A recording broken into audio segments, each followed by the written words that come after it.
Et salut à toi qui regarde cette vidéo, j'espère que tu vas bien, prends soin de toi. Je suis dehors avec un petit ciel bleu, quand je dis dehors c'est juste à la lisière de mon jardin, hein. Mais c'est pour te dire à toi, si jamais tu peux pas sortir, prends une bouffée d'air, regarde le ciel là, le ciel bleu. Juste une réflexion très rapide, faut être vrai avec toi-même. Tu peux pas échapper à cette situation, ça concerne la France, l'Europe, le monde. Il y a une question qui se pose, tout du moins un trait de caractère qui colle à cette maladie, ce virus, si on peut dire ce virus. C'est la notion d'inconnu, le côté aléatoire de la chose, n'est-ce pas?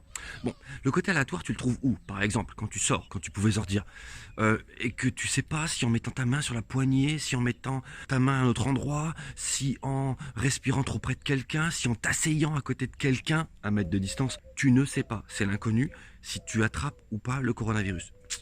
Deuxième inconnu, tu sais même pas si tu l'as. Parce qu'en finalité, eh bien, tu peux l'avoir et être asymptomatique. Encore une fois, il y a une inconnue. Et c'est l'inconnu qui fout les jetons. Troisième inconnu, même si tu l'as, tu ne sais pas si au bout, et tu dois attendre 6 à 10 jours, c'est ce qu'on nous dit, tu ne sais pas si tu n'auras pas d'aggravation pulmonaire. Troisième inconnu. Ce truc-là, il est bourré d'inconnu. Et c'est l'inconnu qui fout les jetons, n'est-ce pas? C'est le fait qu'on ne sache pas. Qu'est-ce qui fait peur à tout le monde? C'est qu'on ne sait pas. Donc on ne sait pas mettre de règles efficaces. On ne sait pas ce qu'on doit faire exactement. Donc qu'est-ce qu'on fait? On est tous chez nous. Bon, je suis pas contre. Ok, tous chez nous. Mais ceci dit, c'est l'inconnu qui fout les jetons. Alors moi, je te pose une question. Bon.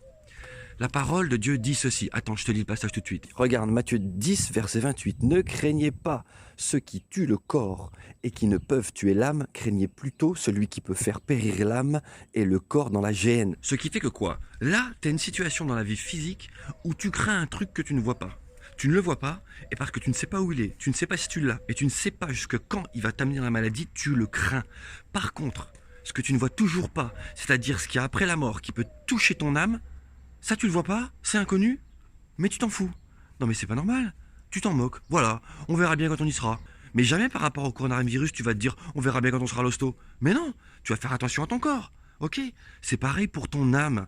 Tu ne sais pas ce qu'il y a après la mort et tu prends même pas le temps dans ta vie de vérifier, de t'attacher à potentiellement une vérité qui a été amenée par le seul qui a connu la mort et qui en est revenu.